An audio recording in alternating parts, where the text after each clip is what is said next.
Opa. Existe uma regra já consolidada no mundo da escrita, que é a regra do mostre e não conte. Que consiste em quando você estiver escrevendo uma cena, estiver escrevendo alguma coisa assim da história, interessante, não sei, pera, voltando.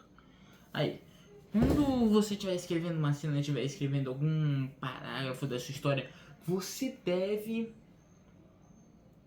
priorizar, mostrar do que contar o que aconteceu. Não tem necessidade de ficar contando. Isso é chato. É muito mais interessante pro leitor pro telespectador, caso seja um filme, numa história, você mostrar o que está acontecendo. E isso é uma das primeiras coisas que você aprende quando você está tentando se tornar um escritor. E essa é uma regra já bem consolidada, mas ela se torna bem conveniente em certo momento se você leva ela totalmente ao pé da letra.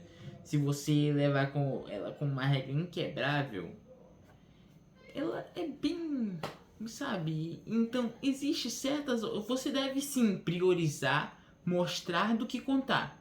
Mas existe certos momentos em que você vai ter que contar. Entende? Você vai ter que botar um diálogo ali mais explicativo do assunto. Não estou falando de diálogo expositivo, estou falando de diálogo explicativo.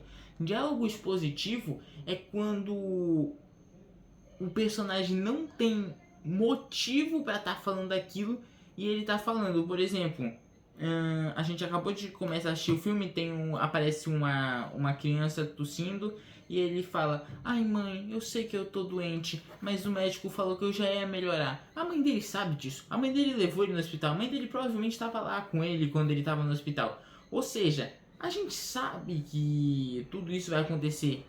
Ela sabe que isso aconteceu. Ela estava lá. Ou seja, ele só tá falando daquilo para que o telespectador saiba. Entende? E isso é um diálogo expositivo. E diálogo expositivo é horrível. Não faça. E é por isso que a regra do mostre não conte tá tão enraizada, tão consolidada. Porque ela impede diálogos ruins como esse. Então as pessoas preferem seguir ela ao pé da letra porque ela impede o diálogo de ser ruim. Mas só que ela também impede outras formas de ser feito, que é, por exemplo, uma forma que eu descobri de como explicar uma coisa numa cena é você misturar as duas coisas. Misturar o mostrar com o contar. Entende? Isso é o que aconteceu, por exemplo, no filme Matrix. No momento em que o Neo tá recebendo uma explicação do Morfeu de como é que funciona a Matrix, de por que tudo aquilo, e quando ele vai falar por que os robôs estão mantendo os humanos ali em coma na Matrix.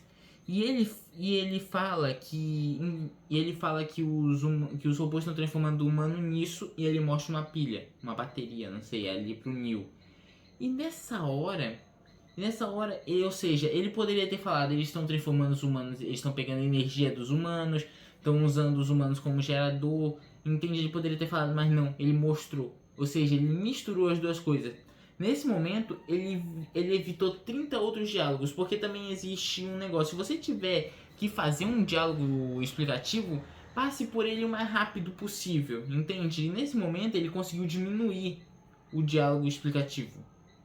Ele conseguiu encurtar. Outro exemplo disso é no filme A Origem, quando eles estão explicando como eles vão acordar no sonho, que é através de um salto, que é quando a pessoa tá se, por exemplo, a pessoa tá se equilibrando aqui na cadeira, aí o outro personagem vai lá e coloca o pé embaixo da cadeira e dá um empurrãozinho, fazendo com que o personagem se desequilibre e caia assim na hora. Isso é um salto. Isso acorda as pessoas no meio do sonho. E é isso que eles vão usar. E nessa hora ele faz uma demonstração. Ele mostra pra gente ao invés de explicar. Ou seja, mesmo naquela cena, nesse filme tem muito diálogo explicativo. Entende? Mas eles tentam diminuir o máximo possível dessa forma, mostrando. Ele mistura a explicação com mostrar. Já existem outras formas, que é você dar um motivo para aquele diálogo explicativo acontecer. Por exemplo, usando o próprio Neo ali como exemplo, ele é um personagem novo naquele universo, ele não entende como é que é a Matrix, então faz sentido estarem explicando para ele. Mas existe um exemplo que eu gosto mais de como ele usou para mostrar como era o personagem no momento, o filme ele usou uma espécie de diálogo para explicar como é que o personagem funciona, que é no filme Fome de Poder, onde o personagem do protagonista ele chega num quarto de um hotel e coloca um disco para tocar, e naquele disco tava passando um DVD de um coach, alguma coisa assim, falando sobre persistência. Persistência, você deve persistir, persistir, não sei o que, não sei o que. Matei um mosquito aqui. Enfim, você deve persistir, não importa o que aconteça. E nessa hora, eu achei isso genial, porque o filme encontrou uma forma de encaixar uma exposição. Nessa hora a gente entende totalmente como é que funciona a mente do personagem, só através não de uma demonstração, mas de um diálogo, entende? Ele demonstra na hora. Não é exatamente um diálogo, né? Tá mais pra uma contação. Uma contação. O disco ele tá dizendo, e vocês entenderam? O disco ele fala, e nessa hora a gente entende que é nisso que o protagonista acredita. O filme mistura o mostrar com o contar, mas ao mesmo tempo ele só conta, já que ele mostra o vinil ali. Um pouco difícil de entender, mas eu acho que vocês entenderam onde eu quero chegar. O filme usa uma forma diferente do convencional. E uma forma que uma forma para não ficar ruim você contar é pegar o que você quer mostrar, o que você quer contar, o que não é conveniente que você mostre, que não encaixa muito bem ali no que você planejou na sua história, de você mostrar, você contar isso através do subtexto. Por exemplo, o subtexto de história é tipo assim, imagina que alguma coisa aconteceu fora da história, antes da história começar. Um personagem brigou com outro. Vamos dizer o seguinte, o personagem ele odeia o pai dele, mas em vez de eu mostrar um flashback que talvez não se encaixaria, eu por exemplo não gosto da flashback. Em vez de mostrar um flashback mostrando o porquê, porque o pai batia nele, alguma coisa assim, o pai dele era um bêbado, ou tal coisa, em vez de mostrar o pai sendo um pai ruim, eu posso mostrar que o protagonista não gosta dele, com ele dando pequenas pistas de que ele não gosta do pai. Ele fazendo piadinhas maldosas com o pai, por exemplo. Uma suposição, depende de como o seu protagonista é, como você decidiu que o seu personagem vai ser. Pode botar ele dando pequenas pistas, cheio de mosquito aqui.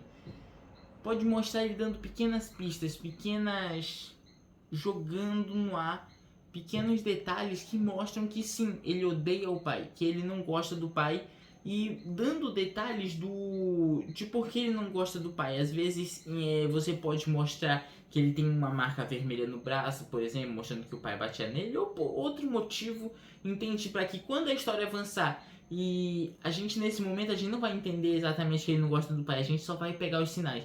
Mas quando a história avançar e nos for revelado, de acordo com a história, que o pai dele é uma pessoa ruim, aí aquela pista que você deu antes vai começar a fazer todo sentido. E não tem problema a pista de antes não fazer sentido na hora, entende? A não ser que você precise que faça sentido na hora. Aí vai de acordo com o seu discernimento também.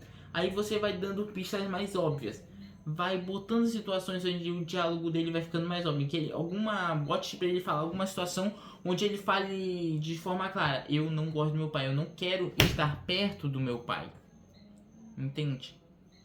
E assim por diante. Não precisa ser o pai, pode ser um amigo, pode ser uma avó, pode ser só um conhecido, um chefe, não sei. E aí assim por diante, entende? Coloque as coisas no subtexto, esconda as coisas, misture o mostrar com o contar. Porque às vezes, como eu já disse, às vezes na sua história não é conveniente que você mostre. Então você vai ter que achar outras formas de fazer isso. E só porque você não pode mostrar, Não significa que você deva fazer um diálogo totalmente expositivo, um diálogo ruim, onde as pessoas falam as coisas sem ter nenhum motivo. Na realidade, ninguém simplesmente sai falando as coisas. Entende? E, e na história é necessário, depende do tipo de história que você está escrevendo também. Mas na maioria das vezes é necessário manter essa ligação, esse equilíbrio com o real. Entende? Com o que as pessoas acreditam que aconteceria na vida real.